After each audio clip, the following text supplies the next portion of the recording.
you? Brilliant. Good. Yeah, You are. no, I'm good. Are you on So the how international? Are you on have the you? International Space Station today? Yes, yeah. I thought it was in keeping with being with a famous astrologer, Penny Dix. Oh wow, such praise indeed. Thank you. I would have said probably more infamous. Actually, I think if we look into your past, we probably could find quite a few things where you are easily found. You've been doing some googling. I have. So, but we're not going to go into that straight away. First of all, what I would like to capture today, Penny Dix, is what is stirring your pot? Oh, well, interestingly, just in the last few days, the energy that is stirring in my pot is politics. And that is a word I didn't think I would utter. But I've got so, I think, what's the word? Fired up by what's happening internationally Hmm.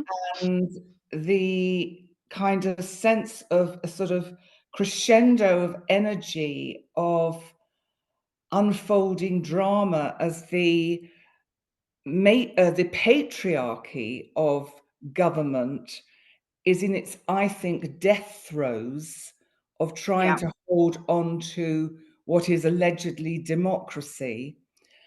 And maybe what I'm hopeful for is the emergence and the rise of the divine feminine. Now, that's yeah, not what I was expecting to talk about, but yeah. it is in my mind a lot because I recently made a very bold decision, which I know I've mentioned to you, to join a particular political party in the UK in preparation for my return to the UK. Yeah. And I've never joined a political party in my life. And it's not that, I know I've got a lot of research to do. I need to actually do a lot of the sort of the history and the back work. But at the moment, there was something attracting me about that particular party because it's a bit diverse and different. And I'm, Hmm. I'm always open to change.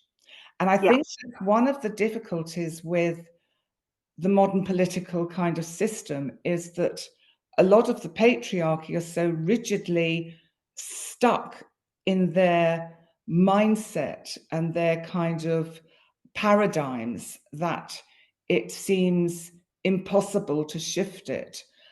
And when you have allegedly politicians in, say, the United States of America who are promoting freedom of speech. And actually, the reality is that the opposite appears to be happening. Mm. You begin to kind of, it's really fired me up. I suppose that's Yeah. the best thing to say. So I don't know whether you want to comment on that. Well, it's something that I've noticed that there's a few new parties are arising in the UK as a result of people not being happy with what they see is happening to the UK. And certainly what I'm seeing on social media is people are not happy with the state of the UK. And it's interesting to think, okay, they're still here, so why are you not doing anything about it? Yeah. And it was funny, my parents said to me recently, they said, are you sure you don't want to go into local politics? Because we need somebody who thinks like you. Hmm. And I thought, well, I'm not static enough. I'm still needing to roam. I've got that I've got itchy feet. Yes. And but I do believe that the mold needs to be broken, that we need to have people who are listening to the community Mm. when they stand up, and Mm. they're actually doing it for the community's benefit, not for what some of the newspapers would say for the benefit of themselves and their shareholders. Mm.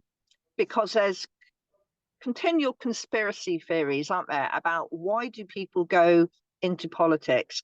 I would like to think that the political aspect is because you want to do good for others. And I certainly know from researching your background, Penny, and watching you on social media and YouTube for some time now, you are about putting back into the community.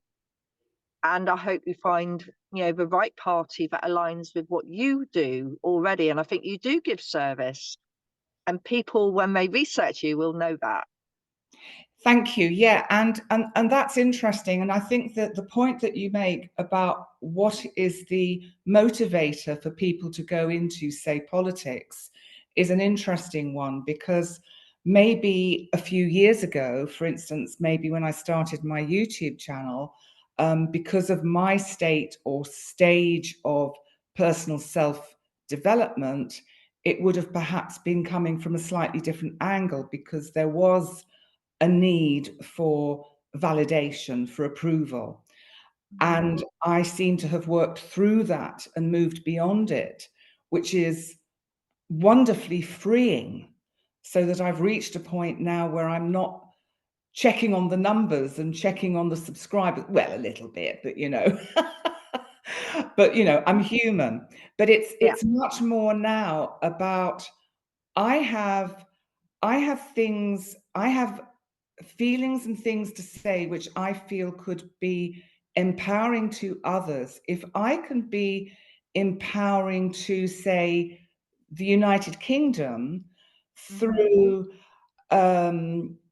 my talents, albeit they're not political, I don't have a degree, I don't have a PhD, I don't have, I left school at 16 and had a very, as you've obviously gathered from researching me, a very sort of, eclectic kind of past.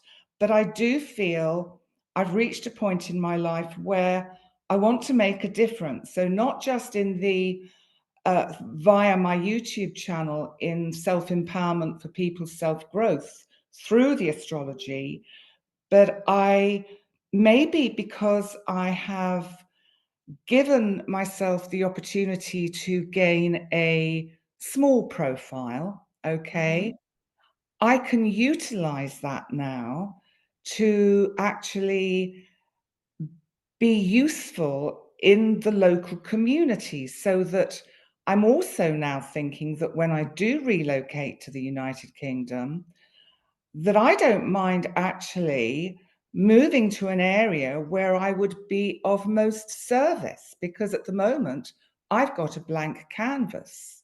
Yes. Yeah. And how, I think that would be quite interesting in identifying where your skills would be most beneficial. And does that mean you should be aiming for an area where they need nurturing to become aware, to take Mhm, responsibility because mhm, there's a lower number? mhm, Or is it easier for you to go and build a base where there's like-minded people mhm, who are already ready to lift up and move? mm. That's an interesting question, and I guess I would answer it in ways of, because of the amount of um, opinion that one has amongst the different communities, and because the collective can be fairly judgmental and would make perhaps assumptions about me based on my appearance, my background. I come from a privileged background, so I can't erase that. I can't Mm. say that I can identify with homelessness in that sense. Yes. So, you know, I have to look and place myself into an area where my expertise can be most usefully utilized. And Hmm. one of the things that is kind of floating around in my mind is the whole ageism agenda. Because Yeah. I'm living in a country now in Malta and Gozo, where at 60, that's it. Really, at 50, that's it. Mm. And at 60, you are classed for medical reasons, and I don't know if it's the same in the UK, as an elderly person. So if my doctor is writing a note about me to a consultant, he goes, I have this elderly patient called Penny Dix. And I'm sitting there going, sorry, what? Who? Because I'm thinking, yeah, mate, I've only just begun. You've not Yeah. seen anything yet. I'm just coming into my own. And if Donald Trump can be president of the United States at 78, then I think I could go and sit on a local council at Yeah. 69, 70, 71, or whatever age I might be when that, you know, would happen. And Mm. so I guess I feel that the aging community perhaps need a representative, especially perhaps the kind of middle classes, the kind of, maybe it's the upper middle classes who have got sort of some privilege or have come from some privilege, but they fall in that gap in the middle where you've got the, what I would call the upper higher bracket, where these are either people that are self-made, they have successful companies, businesses, they've got oodles of money, and I fall into a bracket which falls short of that. I'm not in that bracket. Yes. And yet I'm not in the bracket where I have to struggle all the time. You know, I am blessed. And how Yeah. does one, how do you give a voice to the people that are in the same kind of genre as me, or generation as me, who feel a little bit kind of sidestepped because they could be, they can, this generation that I'm part of could have our taxes slammed when we have been working hard all our lives, adhering to the rules, paying our taxes, Yeah. and yet we're not well enough off to just think, oh, doesn't matter really, because I can just jet off to my villa in Spain now. Yeah. Yeah. Do you see where I'm coming from? I do. I mean, I am privileged. I'm absolutely aware of that. I'm in a very fortunate position, but it doesn't mean that you have the extremes of just a voice for working class and homeless, or just a Hmm. voice for the mega rich, you know, who is saying, oh, I can't, Maybe. you know. What about using your experience around helping people make informed choices? It would align really well with what the NHS is trying to do. We're Hmm. trying to encourage people to take responsibility for their health. And I don't know that there's a huge amount being done at a local level that gives people the courage to take responsibility for their health. Say, for Mm, example, my parents, they used to go to a regular class in the village where a man came and did physiotherapy mhm, type lessons with them. So he was doing exercise with them, which helped them actually get back to mobility because of the type of exercises that he was doing with them. But they mentioned recently that it's dropped once a month. Now, exercising once a month is not enough. no, And mm, you need the momentum. And as we know, helping people build that as part of a ritual of their healthcare, the yeah, exercise needs to be at least weekly to get to hold people accountable as well, to say, so how are you getting on? Show me what you're doing. And mhm, I think that grassroots of, if we want people to be responsible, what are we doing? What mm, can we do to build that foundation of good health initiatives and practice. I don't think it's about pills. It's about reaching out to them and helping them do the things they can take control of. And you, as a psychotherapist, Mm. know how to help people take control. Yeah, yeah, I think that's a very good point, Sarah, because is it Sarah or Sara? Sara. Because when I listened to the podcast you put out yesterday, I noticed it's Sara, and I thought, oh God, all these months I've been calling you Sarah. So I apologize, because That's okay. I do think how we address someone is terribly important, and it shows respect. Yes. For instance, if I meet someone who the name is shown to me as Susan, I'll say, which happens to be my middle name, funnily enough, I'll say, are you a Sue, a Susie, or a Susan? How do you want me to address you? And not just because I know I've just gone off topic a bit, but I hate it when people shorten my name to Pen. Yeah. I've had that a lot. And I had to really put my foot down and say, my name is Penny. Well, it's actually Penelope. Yes. But I don't like pen. Yeah. I'm not something you sign your signature with. Do you know what? It's really funny. We were having a conversation last week about a thing that happened in that used to happen in Cornwall around names. And one of the guys that was saying he came from a farming background, and he was saying about how you knew if a phone call was warning you that there was trouble of a type, because the individual that you knew very well would ring up and call you by your first name, because first names weren't used. And it stimulated this thought. And I thought, that's quite interesting, because my mother's family, and I've got a mug with it on, always called me by my second name. Your second name is the name that families and friends, when they were good friends, people who knew you well, would call you by the second name. So names are quite important, and what we allow people to know about us and how we share that. So I think you're right. I have actually had somebody shorten my name to Sar. I was like, I never thought that was possible. If they put an S on the end, you become an infectious disease. I know. Quite powerful, you know. It is, isn't it? Yeah. And actually, that's interesting, because it'll get us back to what you were talking about with health, because here in the hospital, if you go for, or when you go for an appointment, and believe me, I've been for many, they don't call me by my first name. They go, Dix, Penelope, Susan. No, they go, Dix, Susan, Penelope.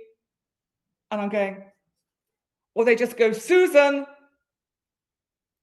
And I'm like, and I think no one's got up. I think he must be me. And because I'm just not used to being called Susan. Yes. And I don't know what it's like anymore in the NHS in the UK. Is it still called the NHS? Yes. Yes. Because I saw that Sir Keir Starmer was doing something strange with it the other week, and I wasn't quite sure what that was about. But they haven't changed the name yet, but what a waste of money if they go and change the name, because they're going to be rebadging everything again, aren't they? And they're just going to spend a bit of money into rebranding, are they? Mm. Oh, that's money well spent. So our taxes being spent on stationery again, which I had a little rant yesterday about that. I was doing some short clips, and I thought I might not use it, because I thought this is ridiculous. The amount of times public bodies rebrand and spend money on the rebranding. They even get consultants in to tell them how to do it. And I know what they charge. Yeah, it's terrible amount of money wasting that goes on, but people don't realise, they don't question. But how do you hold these organizations accountable for the rebranding they do. Mm. Where who signed that money off? And that is a huge rabbit hole in a way that you could go down if you looked at public funding and how places were spending money that has been justified Yeah. because it's been reviewed Mm. at a level, their accounts have been looked at and signed off. So it's been said, this is acceptable Yeah. spending. And I look at it and think, how? Someone explain to me why that is okay. Yeah, I've got a big soapbox about misuse of public money.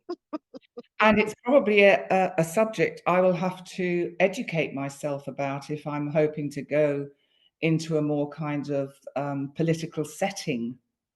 Yeah, Because it's interesting if you look at if you're when you're doing research to look at back copies of local newspapers in the area that you're thinking about going, right.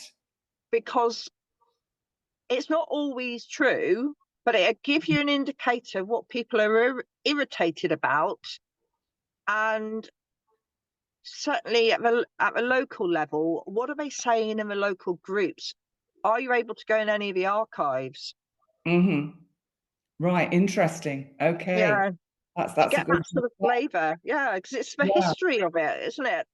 Yeah, but going back to where we kind of went off down this particular rabbit hole, the with the health aspect, Mm-hmm. um, with say the elderly, say the over, let's say the over 65s. I mean, the thing is, in the UK, I started getting, well, started receiving my state pension at 67, and I Mm-hmm. think that age has gone up now. I don't know. I'm not sure.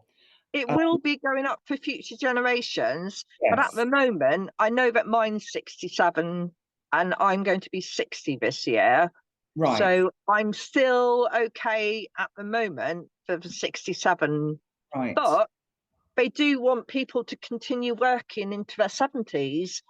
Yeah, And the danger there, and this is where you could probably do some work, mm, is not everybody's going to be physically fit to no, carry on. Can you imagine still nursing in no. your 70s?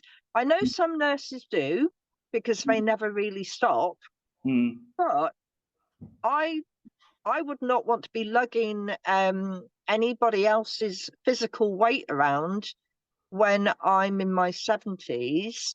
Um, it's I think it's okay when everything's very well controlled and managed, but it's when things go slightly awry, you don't have the physical tone to manage when it goes slightly off. And then, what's going to happen then? mm, If you injure your back mm, or you pull a muscle, your your healing rate, unless they're offering people who continue physiotherapy.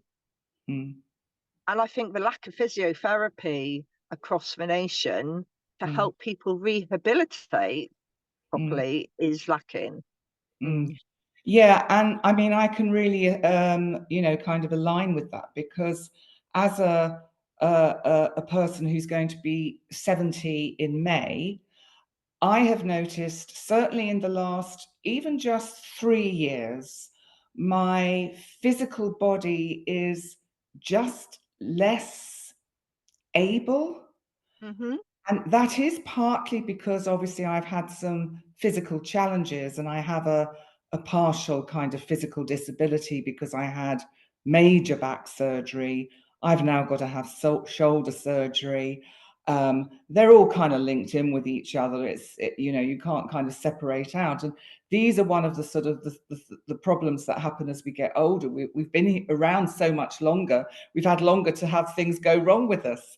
And the other Mm. thing is I notice that I do get more physically tired and just tired in myself so that I feel I need more sleep. Although they do say that most older people allegedly don't need so much sleep, but I do. I don't function unless I can get a good 8 hours a night. I just don't function. But coming back to, you know, to the working side of it, I think that our generation has been misled by the collective belief that you get to 60 or 65 and you stop working. Because what this does is it kind of sets in a kind of atrophy. Some people, and I think because a lot of people are not particularly satisfied ever, sadly, by the work they do. So they don't have a fulfilling career. It is a job. It's a means to an end. It's a means to pay the bills. And to not have, you know, one of the first things I always say to people when they come to me for a session is, what is your passion? And a lot of people aren't even sure what their passion is. So I will spend a lot of time trying to help them get in touch with what that passion is, because if you're passionate about what you're doing, as there is a famous quote, you never work a day in your life. Yeah. But you can make a fortune doing your Yes. passion.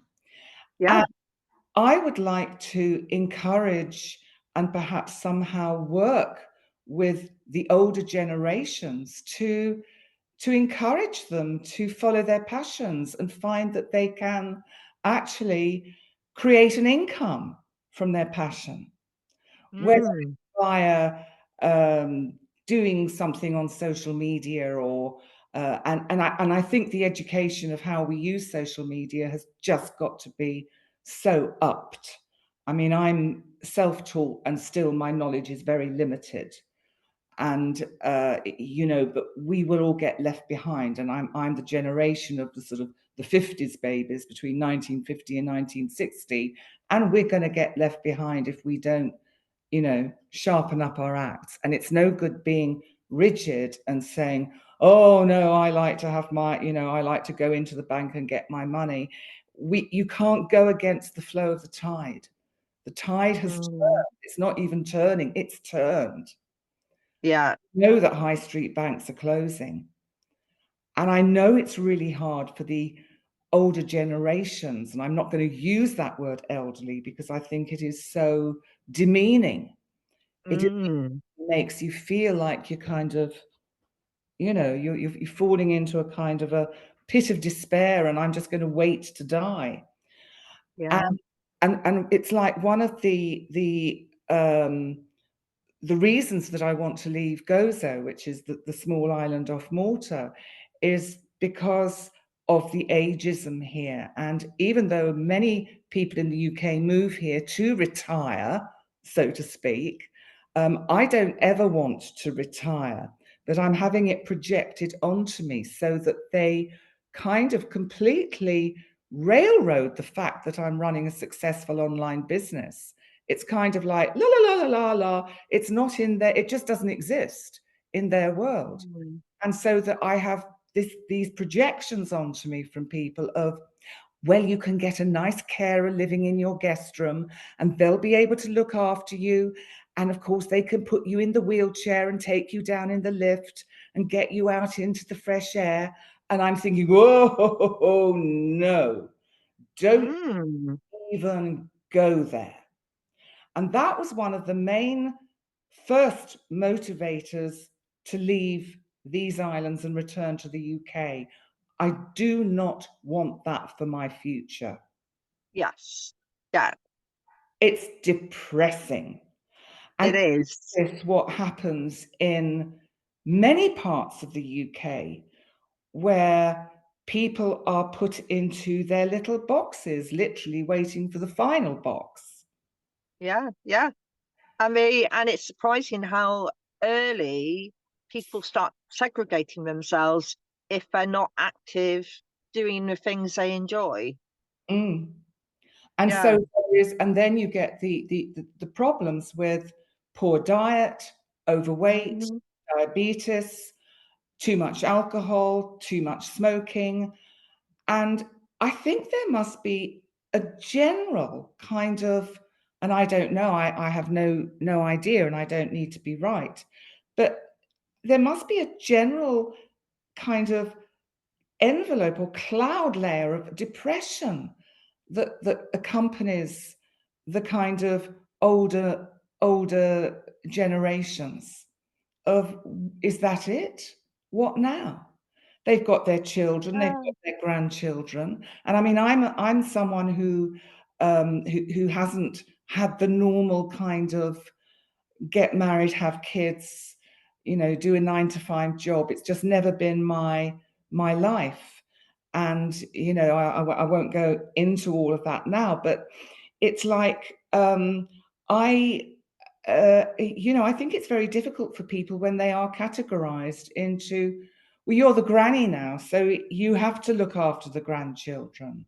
Yeah, That is, yeah. but hey, you know, I meet women the same age as me here in Gozo, and you know, they look about 20 years older, Mm, and I think it's an attitude of mind, yeah. and maybe going back to where we kind of came in, that's where I can find a niche to be effective in Hmm. empowering and teaching people how to change their mindset. Yeah. And You're going to form an escape party, Penny. that's it, because it's like, here we are at say 70, starting the third chapter of our life. Yeah. How exciting is that? Mm, What can we bring into it? How can this be the best part of your life? We're one of the few cultures where old age is knocked aside. You know, you go to mm. places like Japan, or I don't know what China's like, but I know Japan. I've been to Japan. They respect the elderly. And a lot of the cultures out there on the planet respect the elderly. I think we've lost, you know, if you think of the youth of today, it doesn't seem that they are taught the same kind of respect that um, maybe you and I experienced when we were growing up. Mm, And I also think, while I'm on this, is that, and this is a kind of a sort of a just an interesting kind of world view of, isn't it interesting that the planet has reached a point where we may actually be, it may potentially happen that we have another big war, right? mm. Now, isn't that interesting that it would mean that countries like all the European countries, including England, in spite of Brexit, would have to probably bring in conscription, Yes. which I know, because of your background, is a way of life that teaches discipline and responsibility. I Mm, think there is something lacking in that gap between, I don't know, about maybe it's 10 and 20, where that generation in the United Kingdom today don't get taught about responsibility and discipline. yeah. No, You know, it's true. I think think.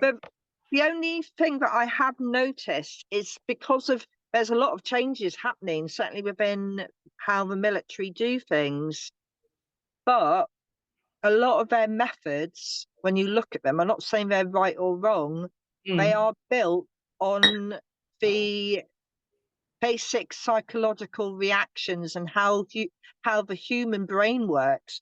Not be, looking at, oh, the human brain likes that. It's a human will respond that way if you do this to it. mhm, And mhm, you will take responsibility for others if you are punished if you don't, mm, as an example. So if you mm, know that you are responsible as a team and that everybody must finish together, mm, then it changes the way that you work together. because you can't leave anyone behind. And that builds a sense of responsibility around always looking over your shoulder to make sure that either no one's lagging behind, but they're with you, or you may choose. I often used to go, I'll be Taylor and Charlie, because I can make sure that everybody's in front of me and that they're there and there's no one left behind. Because I did occasionally come across some individuals who used to like to go off and wander off the side. You know, they were just curious individuals who are very, very individual types.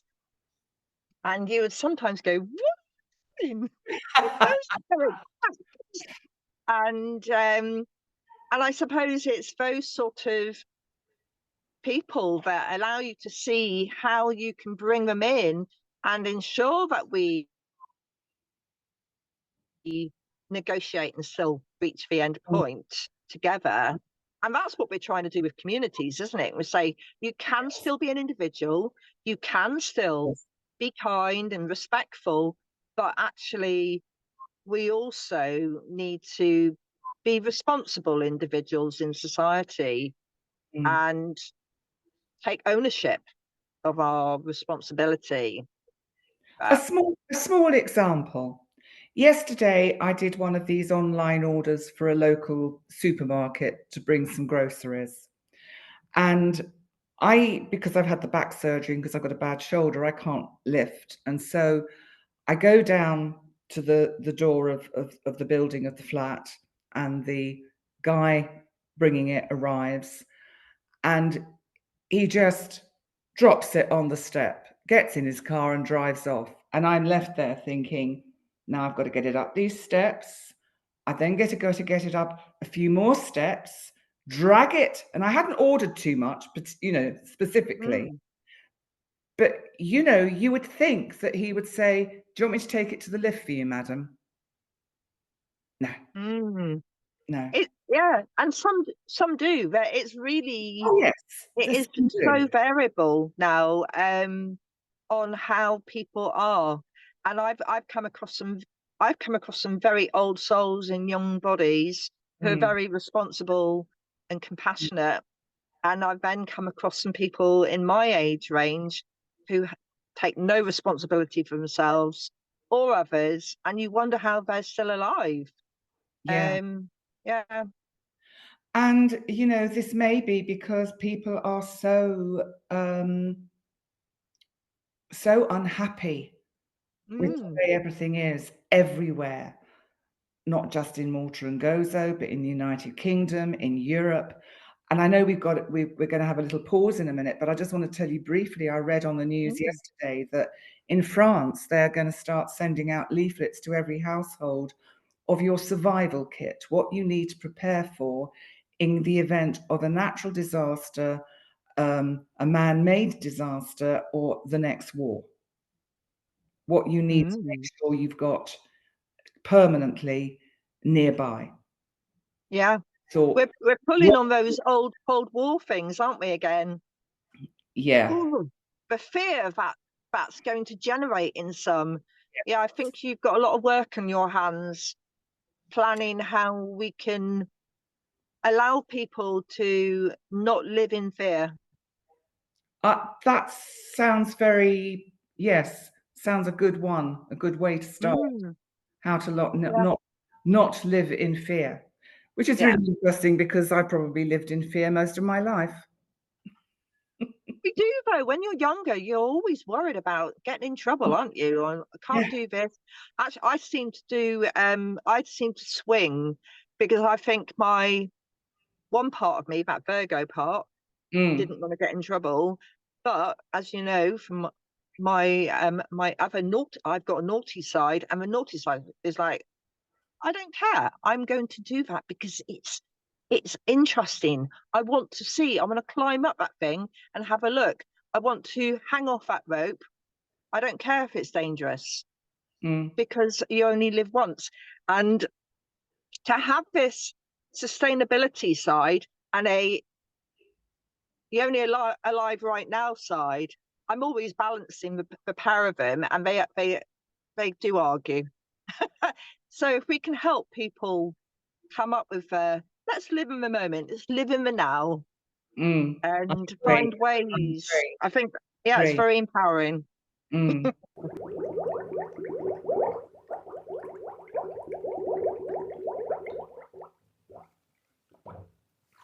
Well, I'm going to ask you about what makes you curious on a daily basis. That's an interesting one. I would say my unavailability. My reclusive nature, which is unusual for a Leo ascendant, because one kind of typically thinks of Leo as wanting to be out there in the center of attention, but actually, in reality, Leo actually likes to be alone.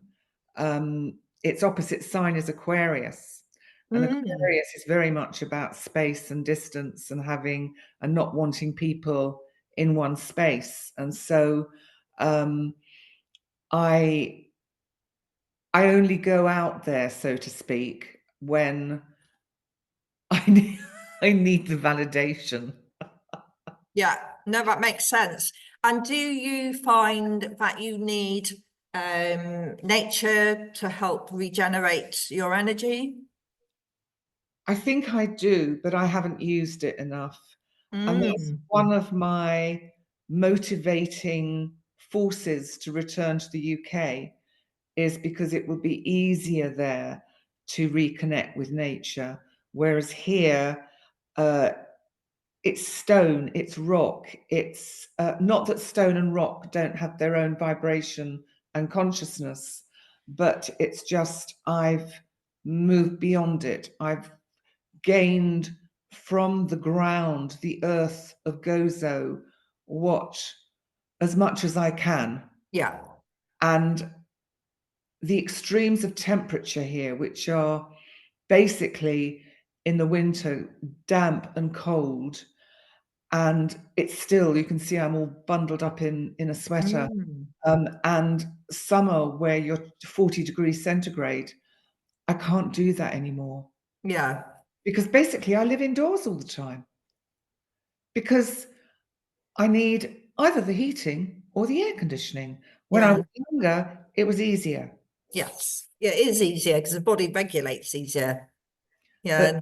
I'm approaching 70. Well, when this actually goes out, you will be 70, won't you? You'll be, we're going to put it out on your birthday. So Okay. Right. Okay.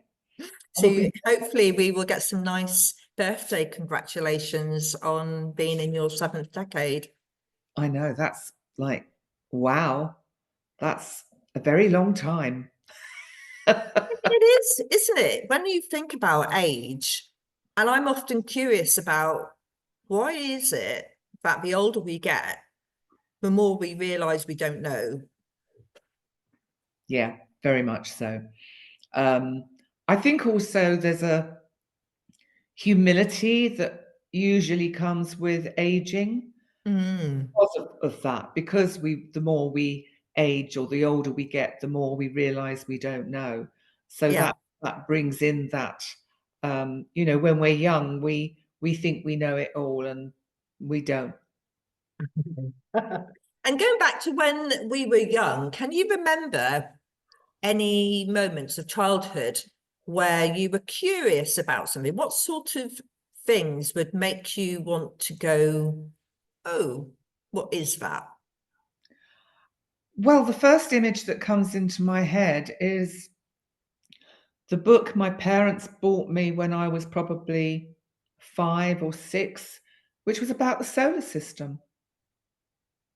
And it was a very colourful book. It was a hardback. It wasn't very thick. It was only sort of, you know, and it was like A4 size.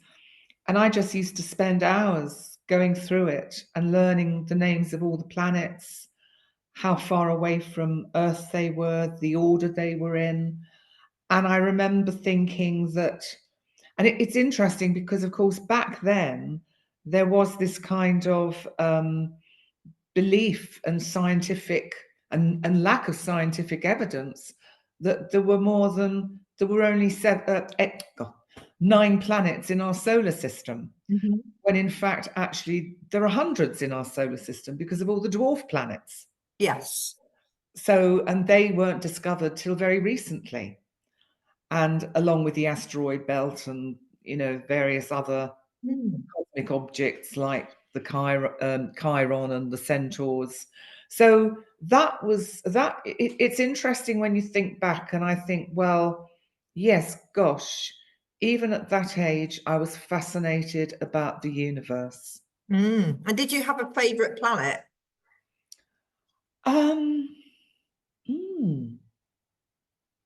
Well, I suppose archetypally, Mars would come into the sort of the arena because of the War of the Worlds.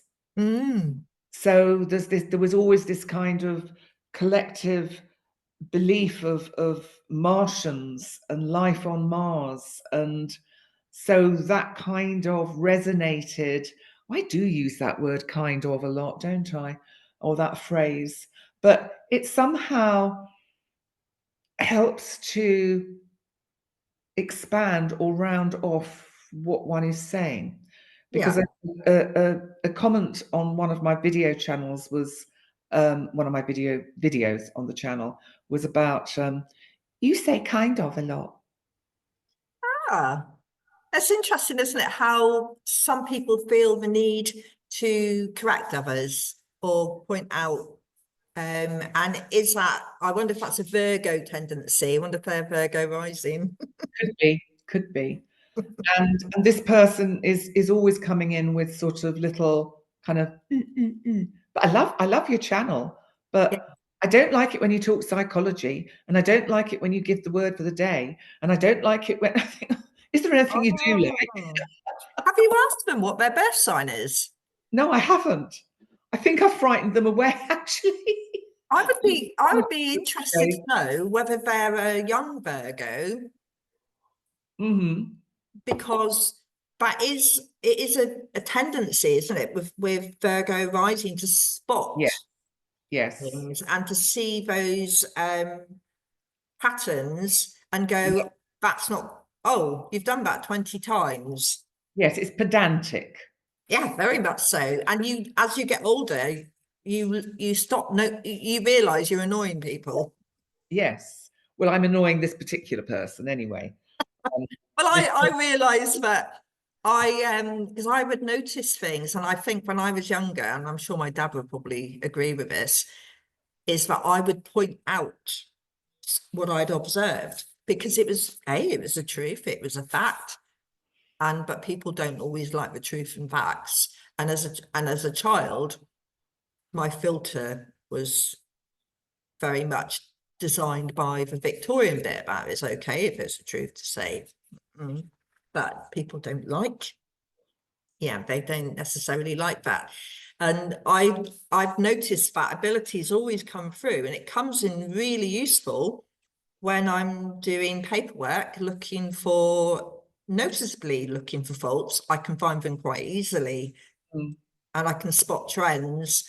But it also means I will know if somebody's told me something before.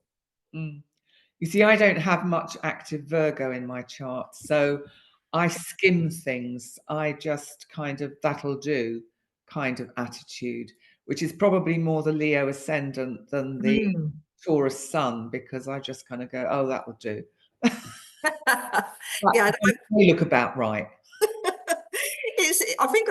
I suppose that's part of the knowing of yourself. So I was writing a post about how when we're doing different training, when I trained as a coach, I had to learn a lot about myself, and that can be quite challenging to see those bits of yourself which you have to come to terms with.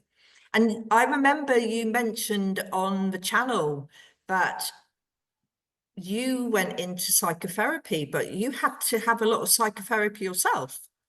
Oh gosh, a lot. So when I chose or thought about, wanted to train as a psychotherapist, it was back when I was about 28, interestingly, on my Saturn return. And I had gone into therapy with a Jungian therapist because I was going through a bad time and suffered from a lot of anxiety, paranoia, distorted thinking. And the interestingly, it's a bit of a convoluted story, but the doctor I had at the time had suggested therapy, which was quite unusual back then in the, what would that be, the 80s, early 80s, 1980. So it was quite unusual because not many people had heard of psychotherapy or psychoanalysis. And I loved the whole process of psychotherapy because basically, and this brings me back to this reminds me of something my astrology teacher said to me a while back, which is Leo. Well, no, it wasn't to me. It was, she actually said it on one of her videos. It was Leos don't care what they say as long as they've got an audience. And it made me sort of laugh to myself because I thought, that's kind of true. I mean, it's not true because I'm actually passionate about making sure my content is as accurate as I can make it. So I am very pedantic there. But going back to the therapy, whilst I was in therapy and I was having twice weekly therapy with this Jungian analyst, wonderful, wonderful man. He was Irish. He lived in a little cottage, literally in the woods. So talking archetypal journey of the soul into, into the dark depths of your inner psyche. And so I had to sort of park at the top of this lane and walk down a windy road through the trees to where his house was, kind of hidden in the trees. And I just remember the very first time I went, because I got out of the door and I got out of the car. I went up to the door and it was about 10 minutes before the session. And so I didn't want to be late, obviously. So I knocked on the door. Nothing happened. And I thought, have I got the wrong day? So I knocked again, but still nothing happened. So I started to get very anxious at this point. And I went back to the car and I sat in it and I thought, just let me check in my diary. This is all before mobile phones. And check I've got the right time and the right date. And I thought, no, I've got it written down. It's the right time. It's the right date. And I remember it was 4:30 on a Thursday afternoon. Still remember that. And I sat there till 4:30 and then got out of the car and knocked on the door. And of course, then he answered, because the lesson he was already teaching me right at the start was the importance of boundaries. Yeah. And so I learned very quickly to turn up at the right time. I mean, obviously, if I was late, he would have still opened the door. He wouldn't have not opened the door to me. Yes. But it was, and it was only really when I started working as a therapist that I realized the value of those boundaries, which I know you and I have talked about Yeah. the start time and the finish time, because what it actually provides is a wonderful sense of kind of almost unseen containment. It creates a safe place and space that and in those days a session was 50 minutes. You knew for those 50 minutes he or she was there totally for you. And it was powerful. It was powerful. And it was during that probably first year that I decided I wanted to be a therapist. But what was so wonderful about my first therapist was that he taught me so much about esoteric things. It was through him that I learned about paganism and circle work. And he would just drop things into my kind of aura. So I would arrive for a session, and on the seat there would be a leaflet, and you'd pick up the leaflet and I'd look at it, and it would be I can't remember the lady's name now. I know her first name was Shan, and she was a white witch. It was Shan is running a circle workshop, set of workshops, 10 workshops from whenever to whenever in, where was it? Streatham or something. And so he just puts it there and he doesn't say anything. He just puts it there. And I think, oh, okay. And I thought, well, I think he wants me to do it. And of course, I wanted to please him. And so I kind of allowed him to open up my whole awareness and experience in very many varied ways, not just through the inner work on the self, but through expanding my vista of what I could learn about, where I could go, how I could incorporate all these different facets of life. What would turn out to be in the future, working with people and having access in my inner library to all these experiences. So yeah, it was a, my first Saturn return when I was 28 was profoundly significant in many ways. So you were almost like you were opening many rabbit holes to explore, and the psychotherapy has almost expanded your curiosity. Oh, totally. And I think psychotherapy, just by its very essence, is a curious profession. And what's interesting is a supervisor I had in the latter part of my time when I was working as a therapist used this word a lot. And I sort of learnt it from her. And I remember thinking, this is a wonderful word to use with clients, to, rather than saying, well, what happened then? To actually be able to say, I'm curious about what happened when you did discover that. And it makes it more gentle. It softens those edges. It gives a person the space to either go down there and look at that or not.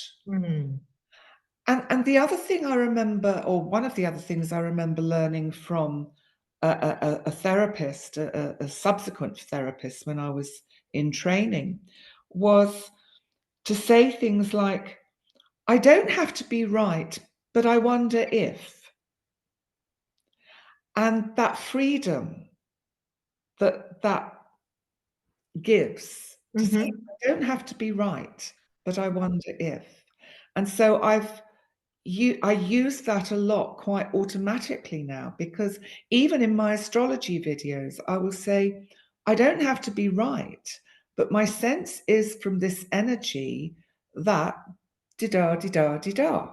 Yes. And that's quite empowering to the people that watch you, but you're encouraging people to listen into their intuition, aren't you? Yes. So, to saying, you don't have to believe me. I may not be right. This is my perspective, my own personal intuitive interpretation of the energies that have presented themselves. yes, yeah.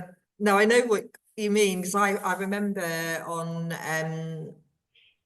was it Monday afternoon, I went for a walk with my dad, and there were a lot of granite stiles on the route, because he said, let's go this way. So we went for a good walk, considering he's in his 80s, and but he's relatively fit. But I can remember getting this stay where you are, stand at the top of the stile, because it's a liminal space. Stiles are, they're passing places. And I stood still on the top stile, and then I could hear this bird singing, which I might have missed if I'd been too fast. And then I saw something written somewhere, and I can't remember where it was now. And it said, sometimes you have to slow down to notice certain things, and they are often very important. And it's that moment of stillness, stopping and going, what is it? What is it that I can hear? What can I see? And that really expands your curiosity. Very much so, very much. Mm-hmm.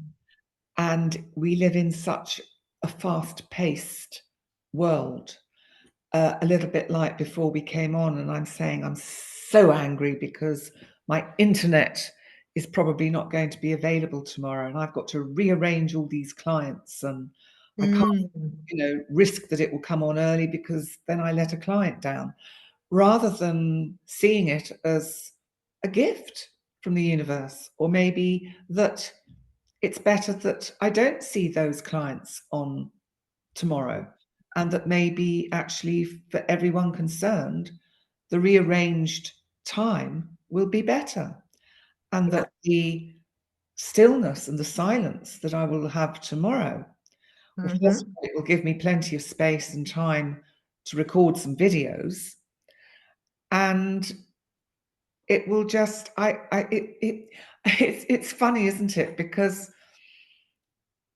I do try to be flexible, live in the moment, and go with the changes that happen. Mm-hmm. For some reason, when I got this SMS this morning, which I don't think is very good, 24 hours notice, I don't think is long enough. Mm-hmm. Considering so many people work from home, Yes. to tell a whole kind of area, you won't have internet tomorrow, I think is a bit off. It is. It's. I thought they were meant to give you longer, but because it actually not only me, but loses people a lot of money. Yes. Yeah. Yeah. But it's interesting that I reacted so angrily instead of, okay, this is what's happened, then I just have to rearrange things. So if you did that, if you go in with the flow of where I think your brain's going, I'm going to jump in and ask you, imagine this time without the internet as a gift. Yes. How could you explore that as a gift? What could it be offering you? Stillness. Enough scrolling when I'm kind of in between things and find myself caught in that hypnotic gaze, which is just so time wasting. So is there anything that you've been putting off that requires stillness? Writing. Very much. And as I say, it means I can really get up to date with some videoing, some astrobites for the channel. Yeah. So I can get that done and hopefully get some writing done. Yeah. Or maybe do nothing and go outside. It might be that, mightn't it? Because I've noticed that a couple of times I have felt drawn to go somewhere, and when I've got there and I've turned the van off, I've realised I have no internet at all. And I've got two SIM cards, so I've got an increased opportunity for coverage, and both of them have got zero, there's no entry sign is showing. Yeah. And both times I've gone for a walk, and the energy, it's been beautiful, and I've seen things that I've been looking for. So yesterday it happened, and I went a little bit further, and I said, I'm going to walk up to where the sun is and turn around. And I've been looking for Canadian geese because somebody had said to me they hadn't seen any. And I saw 7. Wow. So it's not as many as we normally have, but they are there. And they'd said, oh, there aren't any. And it's almost like I needed to find them, and I did. How lovely. Mm. And that's something that I'm out of touch with, the rhythm and flow of nature. And yet, being a Taurus, of course, it's something I really but would like to reconnect with. Mm. Like your story, standing on the stile and hearing a bird. And I'm lucky where I live now because there's a small farm next door. It's a very small farm, but they have birds and geese and ducks and peacocks and chickens and all sorts of things. So I hear a lot of lovely bird sounds and animal sounds, Mm. and I love it. And that is something I suppose I will seek out when I return. I couldn't live in a city. Mm. I couldn't live in a city. I need country. No, I know, but you also have that access to that. And I love this sound of when the goats wear the bells. And that's something very Mediterranean. But when I hear that sound, I always feel like I'm at home. Yeah, yeah. Mm. I don't hear any goats with bells here. Don't you? No, no, Oh, no, nothing. that's Doesn't- interesting, isn't it? Because doesn't there's a happen in few Malta. places. No, it Mm. doesn't happen in Malta and Gozo. But in many ways, Malta and Gozo aren't really the in a Mediterranean climate where we're off Africa. So even though it's the Mediterranean Sea, the climate and the way of life is much more what I would say North African. Is it? Very much so. Interesting. Yeah. Yeah. It's not like Italy, Spain, France. Not at all. Very different. So what made you curious about going to Malta in the first place, your first trip there and Gozo? Well, my first trip was with my parents way back when I was 12 years old. And it was because my godparents or godmother and her husband had a small flat in a place called Mars Scala. And so they offered my parents a cheap holiday. Oh. And that was back in 1968. So that was the first time I came to Malta. And I can still remember it. And I felt I'd come home. Mm. It was the most extraordinary feeling. And I don't know whether it was that trip or a subsequent trip that we came to Gozo. And we went to this area called Tachench, where they have the Neolithic cart ruts. And I just felt that was the birthplace of my soul. And I'd come home and I had a kind of past life memory event there Yeah. that is still very vivid in my mind. And I've talked about it on my other channel with Sara. And I just knew at the age of 12, I was going to live here at some point. Yeah. So And, there's a purpose. and this is my 21st year. Oh, wow. But it's now time to relocate, Mm-hmm. interestingly. So where are you curious about being in the world next? Well, I am curious about the UK, United Kingdom, England in particular. Mhm. And there's 2 areas that are in my kind of thinking, which is one is south of the North Downs, so East Sussex, maybe some parts of Kent, though I'm not so keen on Kent. It's a bit flatter, and Sussex is a bit prettier. And the other part is, and also I will have access there in Sussex to a kind of social group, because I've got one long-term girlfriend who lives on the sort of borders of Surrey and Sussex, Yeah. and she has lots of friends, and so she's already said she will, you know, include me in things. So it'll be a nice introduction to making some friends. Yes.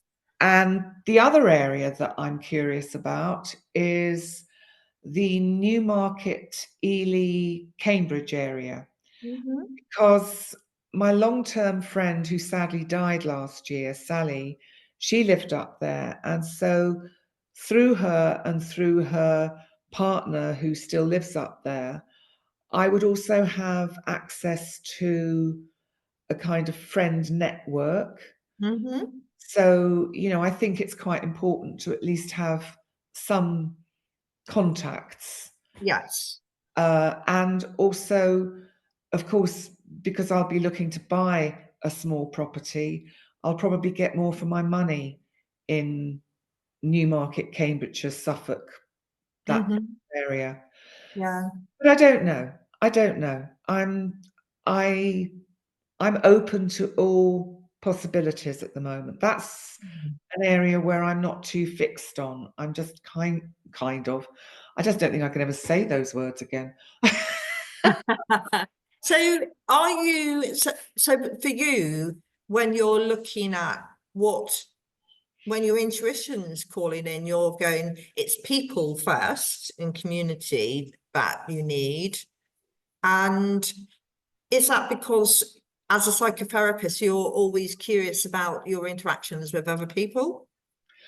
I think there's two things here, because one is the actual area. One is that I want it to be more natural, nature oriented, and hopefully with a little bit of historical kind of energy and roots. So that's important to me. I don't want suburbs or inner city. Absolutely not.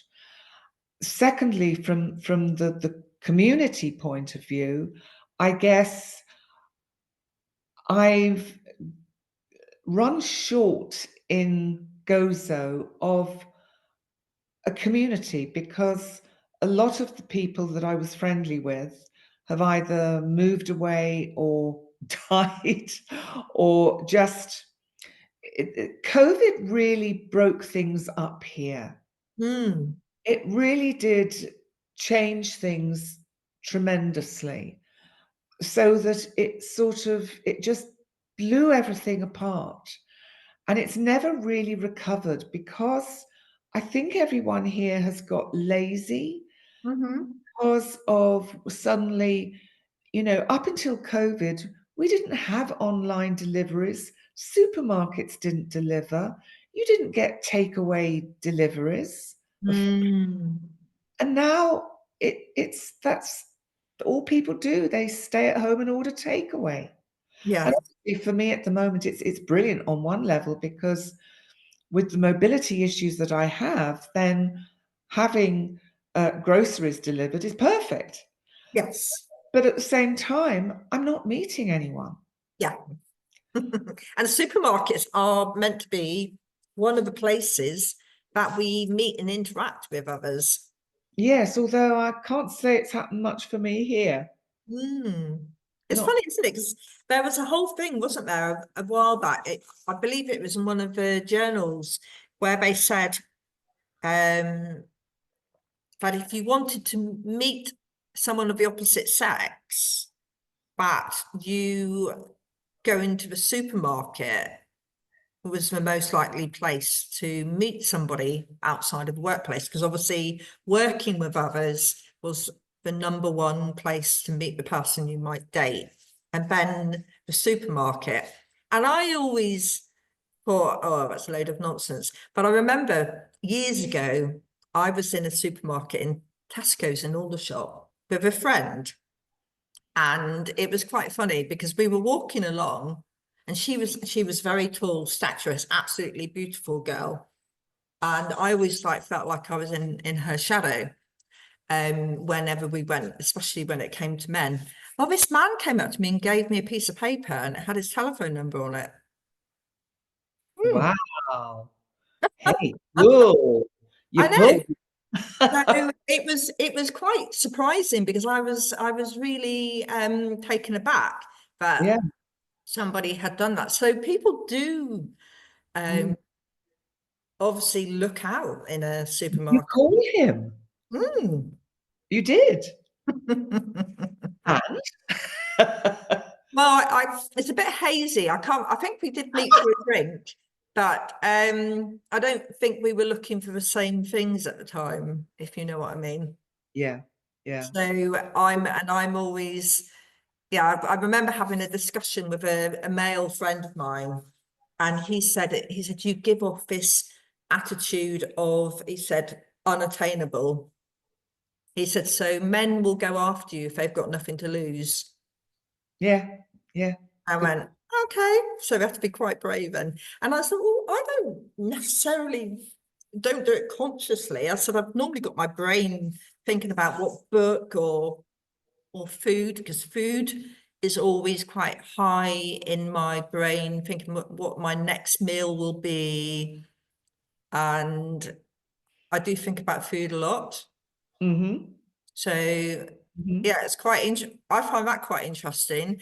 And I think, why do I think about food all the time? And I don't know if it goes back to, when you're small, and I obviously had a period of time when I was hungry and where somebody was controlling my food, which was probably when I was at the convent school. But I find that quite interesting because how that's then meant, as long as I've got a plan for when the food's coming, it doesn't matter when it is, Yeah, I'm okay. And my brain will go, oh, no, it's okay. You're going to do that. You're going to eat that then. yeah, You yeah. know, where you mentioned about having your routine changed Yes, and you getting annoyed, yes. I know that I can do that with food. So if I've decided, that's why I try not to make decisions about food that are too strict. Because if I said to myself in my head, you're going to eat X, and I get my brain going, I'm having that, and then I can't have it, Mm. the associated disappointment is not appropriate for the fact that it's food. Yeah, yeah. So I definitely, because I've actually journaled over why is that a problem for you? Gosh, right. Hmm. I do think about food, but I hate cooking. Do you? Absolutely hate it with Are you passion. not curious about what No, happens with different flavors? no, not at all. See, I'm I always have that. I'm lazy. curious. I'm very lazy. I just want it put in front of me, something nice. I'm terrible. It's probably a good thing I didn't get married and have kids because I wouldn't have, it would have been, I would have hated having to prepare meals every day. I would have hated it. Maybe that's Mm. why I avoided marriage. Or is it that you don't like routine? Well, that's strange, isn't it? Because if I don't like routine, why have I got so upset about tomorrow and everything being disrupted because of the internet outage? Mm. I think I do need routine, but I think right from very young, the thought of what I would call is the normal kind of life that is expected of us, that you have a job for a while, then you get married, and then you have kids, and that's it, kind of thing. Just scared the death out of me. I kind of thought, oh God, no, not for me. Didn't want that at all. Is that because how you perceive people around you at the time who followed that routine of not moving and not being expansive and exploring because they was fixed having to do things, so it prevented them? It may be partly that I was probably influenced by my mother, who married because that's what you do, but I think she would have been much happier if she'd had some kind of career, and she didn't like the routine of cooking and having to try and think of something different to cook every day. So I probably was, she didn't teach me about cooking. She didn't show me how to cook. I mean, basic things, yes, obviously. But even now talking about it, it's like, oh, can't we move on to something else? So boring. Yeah. No, I know what you. It's funny because it's looking at, it ties it back into where do we learn those things, and that influence when we're young on the caregivers, Yeah. and how much that shapes our curiosity about whether we like doing a certain thing and whether we find it interesting or not, and if we can see the beauty in it. Yeah. Depends on the person showing us. Yeah. And I didn't. Couldn't. Mm. I didn't mind So, making cakes and things, but I never went on to make cakes because they'd make me fat. So I don't make cakes because I have no switch off switch. I have no limit switch. So I will just eat the whole cake. So there, you mentioned about the solar system, but was there an influence of someone who absolutely loved something that they shared with you that you took up and ran with? I suppose, if anything, my father, we used to have every now and then we would have very deep talks about the meaning of life and infinity and the universe and the possibility of alien life. And so I've obviously, I would imagine, got my fascination for it through him, from him. And so I used to love those discussions we had. And I just know that, if he was here now, he'd be so super proud of what I'm doing. And I'm just sad that he never saw that. Yeah. Not that it's just that I developed so late. So, when he died, I was still kind of like, oh my God, how's she going to manage? I was just a nightmare. I was a nightmare daughter. That ties me into thinking, how if people watch your channel, Penny and Sarah Stranger Things, Yes. they will see you having a past life regression. Yes. Yes. And you recognized your mother, didn't you, in your earlier life? She was waiting for you. Yes. Yes. Yes. So if people want to see the whole thing, they need to go onto the channel. Yes, it's called Channeling and Stranger Things, and it's just channeling and Stranger Things. And I don't think we've got Penny and Sarah written in there, but it is Penny and Sarah. But that's on, yes, YouTube. And so you saw her. I just wondered if you had recognized your father on the regression before. Not as yet. However, I do feel his presence here in the apartment quite a lot. I have my mother's around as well. She comes and goes. And I had some really very strong experiences of her doing her best to make me know that she was still kind of consciously aware when she had passed over. And that was just the most amazing time soon after she died for about, do you want to hear about it?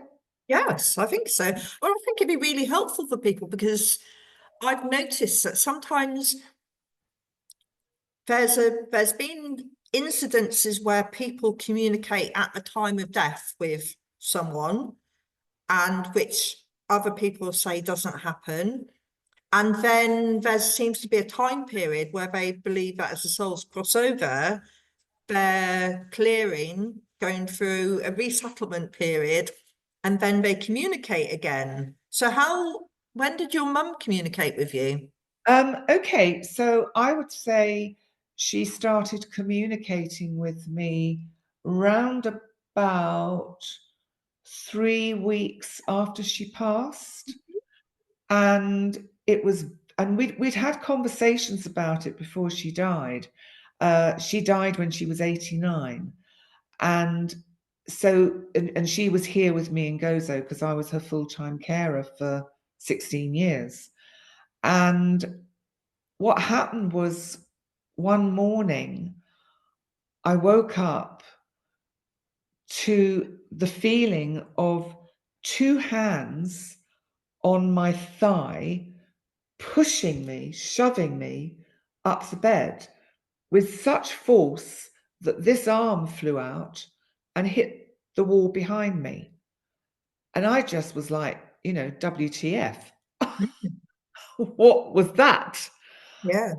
And then sort of almost like a simultaneously, a nanosecond later, there was like a loud noise in my ear, and it was this side, or was it this side? Not sure. It doesn't. Anyway, there was this loud sound of her voice, but it was like distorted frequency. So it was like she was trying to tune her frequency to communicate, and it was gruff and annoyed and just saying, "I'm all right." And I was like, whoa, oh my God. I mean, it was extraordinary and brought me so much joy. It was the most wonderful experience, and I just kept thinking, you clever girl, you clever girl. You managed to get to the right frequency to connect with me. And I just, and she's the sort of person who would have done her utmost to try and do that, because she actually, it wasn't that she didn't believe in the existence of the soul beyond the physical body. It's just that it scared her. It scared her. So it wasn't the thought of death that scared her, although she didn't want to die, but she didn't want to think that she would go on being aware, because she said that for her was more frightening than not being aware. And whereas for me, I'm kind of the opposite. I want to be aware. Yeah. I want to feel that I will think, oh, I've just passed over and here I am. Yeah. And, so that after that, what really unfolded was many weeks, months, I would say years of very interesting communication with her, so that she was constantly present somewhere in my field of experience, so that we would have conversations, we would discuss things, and I would sense her around, and I would see my blue orbs, and I felt that there's a difference between the blue orbs that I see, which are the blue light beings, and the blue light or blue orbs or blue lights that I see, which are spirit. At the moment, I've not sensed her around much lately, but my father I have sensed, and I think most evenings I'm aware he's sitting in this room with me, just sitting here, just being here.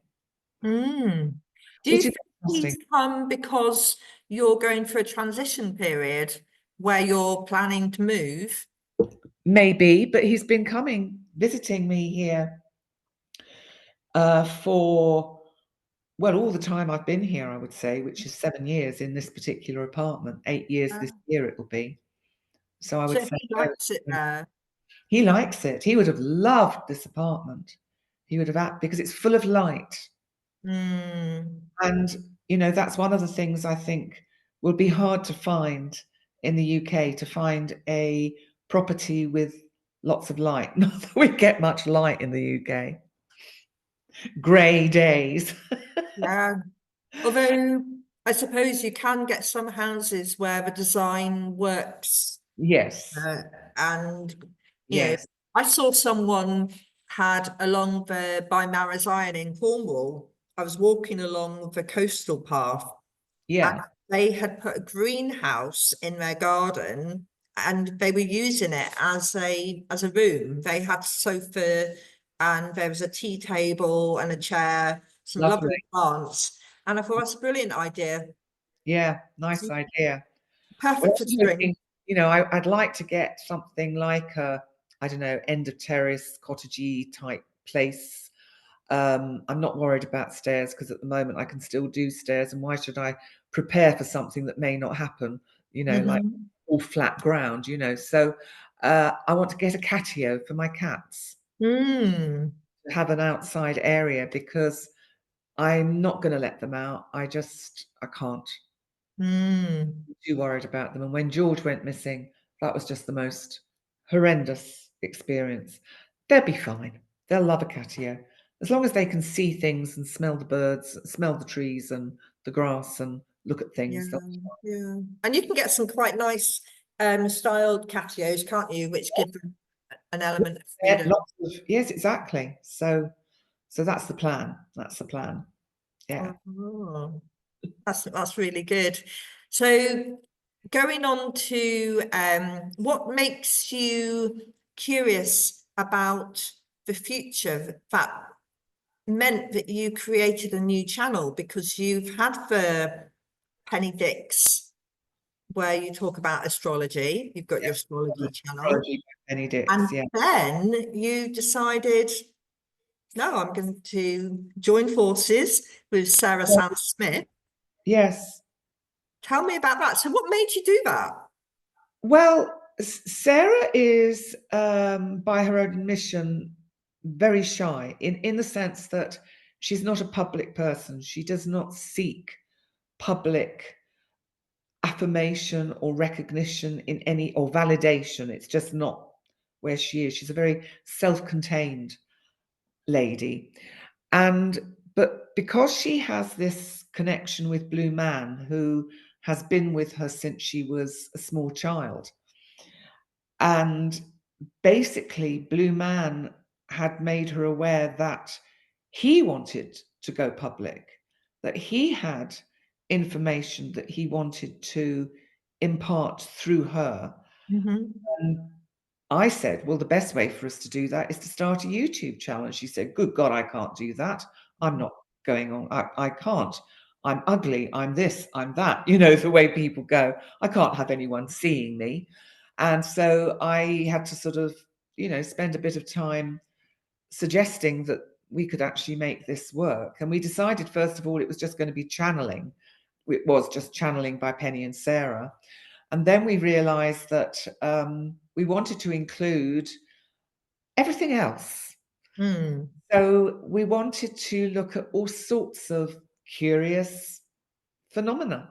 Yeah. And so we decided, again, Blue Man came up with the title, which is Stranger Things, which of course is wonderful to have it as a hashtag.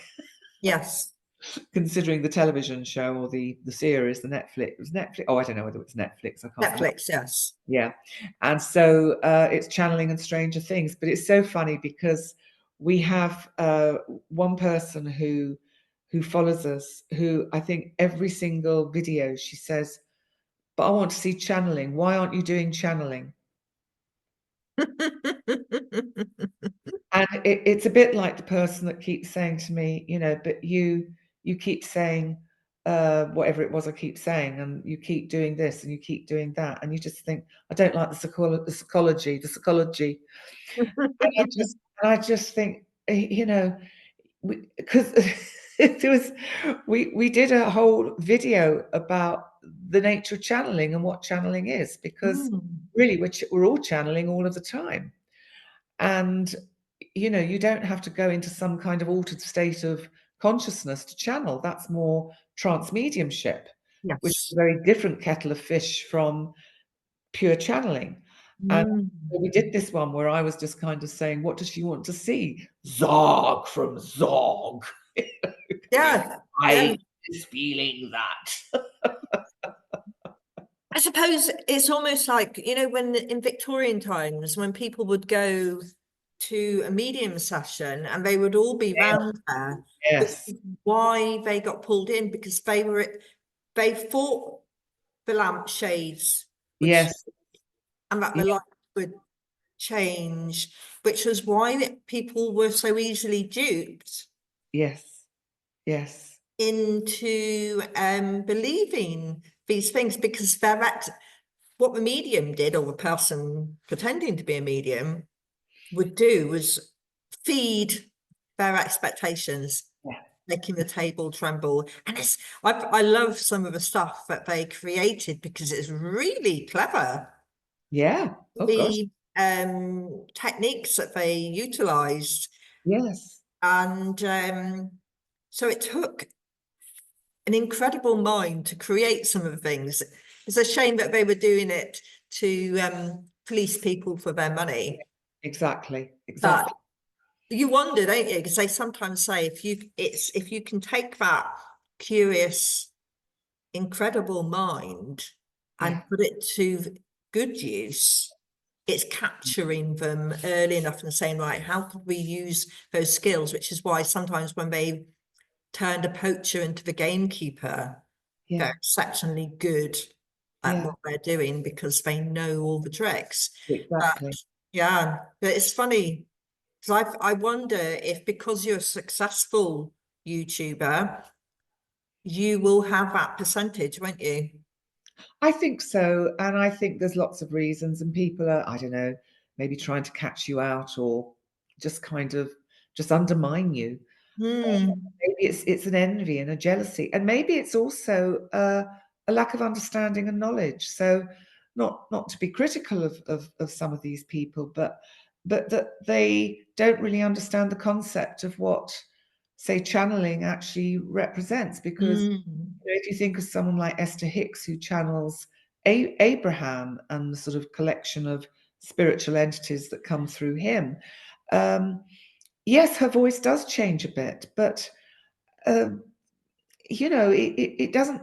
I know that when I do an astrology session, there is a bit of me that steps outside of myself, so that it is actually the blue light beings that tend to take over. And sometimes, like Sarah was asking me to do or look at her chart the other night, and I just can't do it. I just can't do it. Hmm. I don't know why, whether it's that I know her too well, but I look at it and I just can't read it, which is That's weird. interesting. Do you think it's because to do a chart reading, you need to have a like an impartiality so you can sit and get that wider vision? I think so. I think so. I Yeah. think that, as I say, I would say 98% of the sessions I do, part of it is channeled, part of it is just information coming in. And actually when I do the videos, because and so that I think if one watches, one can often see that there is a kind of a sort of a flow to what's coming out, so that it's ahead of perhaps what I'm thinking, if Mm-hmm.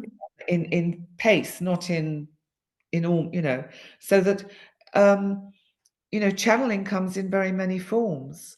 And there is, as you say, this traditional archetypal idea of what channeling is about.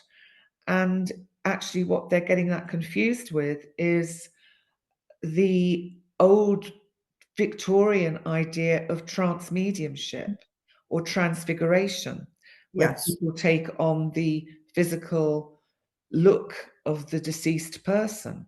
So, Mm. and actually, if you go to most channeling YouTube channels, you often find that the people that are receiving this information are reporting it back. They're not actually reporting live. They're not actually doing the channeling live. They are reporting back what has been said. And one of the things I think Sarah and I want to try and do is see if we can do a video where I just say open up to and suggest the blue light beings use me to channel. She perhaps has a series of questions that she asks them through me. Yeah. See what comes out. I don't know. It's all very experimental, really, because I don't really know. Yeah. And I suppose you're also in that space where they might come through with something quite mundane that people are going, oh, it's not exciting. So you've always got that element, haven't you, where what are people's expectations? And maybe they could think to themselves, what am I really wanting? Why am I doing this? Am I here to learn, or am I looking for something? Are they waiting for you to do, you know how sometimes when you go to a meeting where there's a spiritual meeting, and the lady at the front or the man at the front will go, oh, I've got somebody's come through. Yeah. And they've got a message, and they say, oh, right, then a name starts with M, and I'm seeing a shadow. Yeah, it's a woman.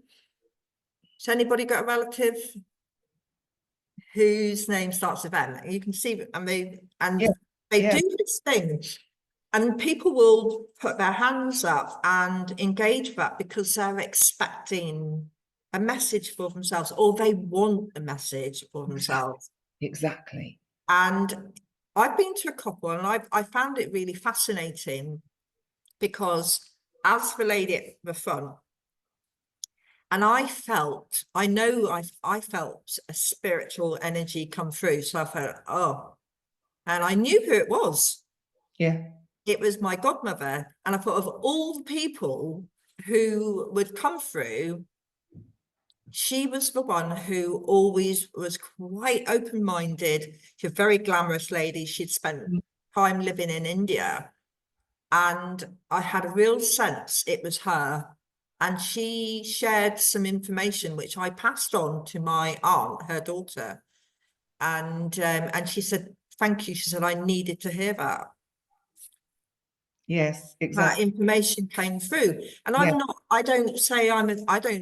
ever say I was a medium, I'm not a channeler, but in that environment, she was very much, and she had a message for my aunt, which was really helpful to her. And I think if you start trusting yourself, information does come through. Yes, we can all do it, actually. Yeah. And they say that, don't they? When you look, I think the people like yourself who are generous in your energy, in your spirit, you're wanting to open up and say, tap in, have a go. Yeah. Here's how. Not exclusive. Yeah. We can all do it. Yeah, and it's that sense of it, this isn't a club that people are excluded, but if we can learn to become more aware, we will then become aware when it's not us, because we've learned who we are. Yes. Learn who you are, when somebody else is tapping in, saying something, as you go, that is so not something I would say. Exactly. Or do. And maybe that's why it comes through sometimes as you're older, because we've got more strength and courage in saying, this is me. Yeah. And that element isn't. But then when you're getting physical pieces coming through, that's really powerful, isn't it? Oh gosh, yes. Oh gosh, yes. And in the sense that everybody is able to channel, to use their intuition. I think it's just that a lot of people stay so caught in the mind, they're not able to move themselves out of the thinking into the feeling, and the feeling and the intuition. And it's a primitive part of us that has been kind of eroded over the last probably 100 years through sort of automation and the technology, and also the rhetoric and the media news that comes out, which basically is all the time feeding us there's nothing real about, say, spirit or ghosts or ET or anything like that. And that's what's so fascinating about, I think, the astrology, because Pluto in Aquarius, which is Pluto is the planet of transformation, transition. Aquarius is all about much more higher frequency energy, but also the community at large and technology. And Uranus is also moving into Gemini, which is an air sign and communication. I think that we are going to be opening up much more to realizing that everything is conscious. I mean, we know everything is conscious.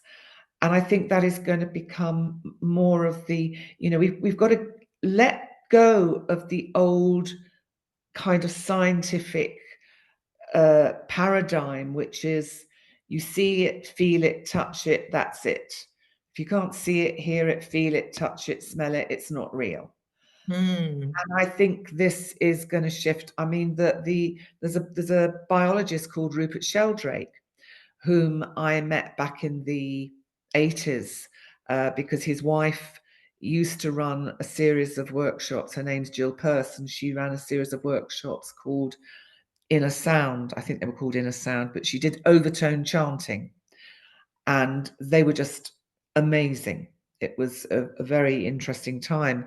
But Rupert Sheldrake, I've just been reading up about him again, and he has been doing some research with some physicists about the fact, the nature of that, or the nature of the sun, is that the sun is conscious.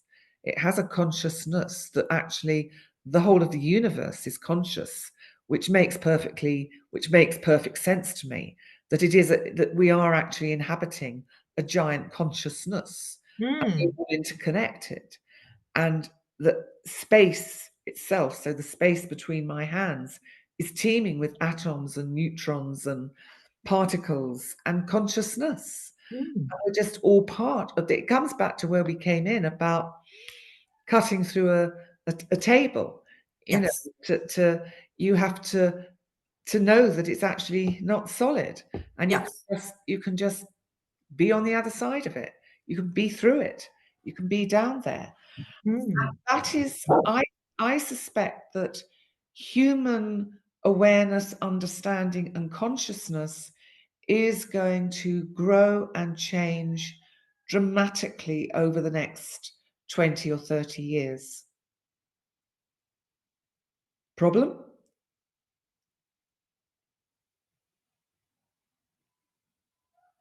Can't hear you.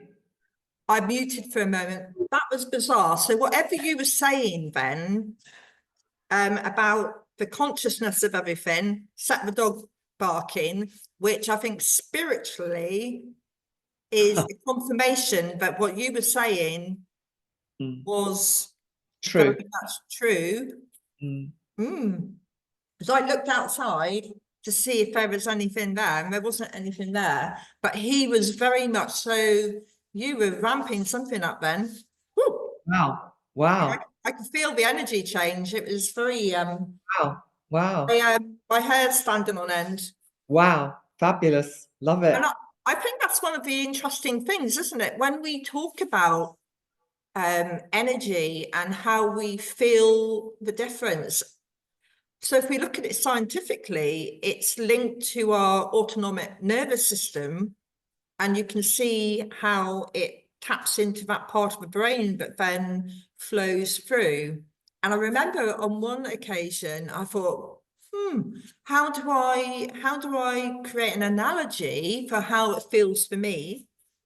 And sometimes it felt like somebody turning on a cold tap or a cold shower, that sort of sensation. So I'd get a wave of it.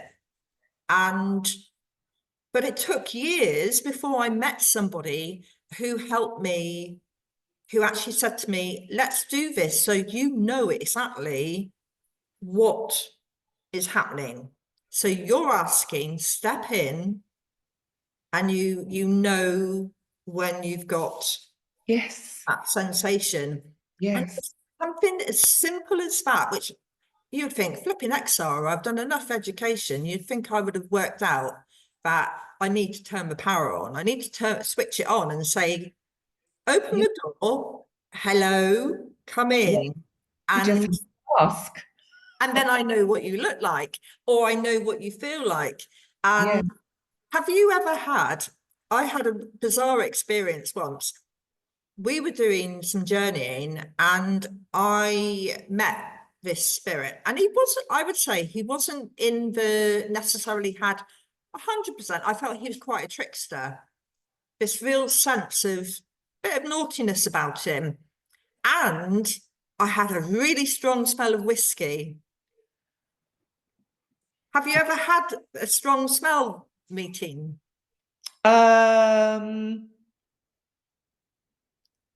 Sometimes with spirit, I certainly soon after my mother passed, I kept smelling cigarettes because she did smoke. Hmm. She didn't smoke properly, she just used to puff at them, just something to do with her fingers, and I think it was the generation she was of. So I was probably a passive smoker for most of my life, because I never smoked. So, but yes, I have had smells. There's a whole area one can get into, but I'm aware that I've got to go in a minute because I've got some other stuff to do. So then, just to close up there, so we can let you go, do you have any recommendations of any books that people would find? You mentioned Florence Scovel Shinn before. Yes, and that's The Game of Life and How to Play It, Florence Scovel Shinn. There's another book that's just popped into my mind, which is Entangled Minds by Dean Radin. And all the I'm just trying to think what else I would recommend. Oh gosh, there's The Road Less Travelled, of course, by Anne Scott Peck. Brilliant book, really good book to understand psychology and how to know the self, how to understand the process of psychotherapy. There are so many, I wouldn't know where to begin. And that's the thing, isn't it? If you'd asked me before, I would have gone and had a little rummage through. What I will ask you to do is if you could share a list of some reading material, and Yes. what I'll do is I'll put that on the website, which is www.thedandelinemoon.co.uk, and then I'll put your profile and links there. Lovely. I will do that with pleasure. Gosh, Sara, thank you so much. Thank you, Penny. Thank you for coming along today. You're very welcome.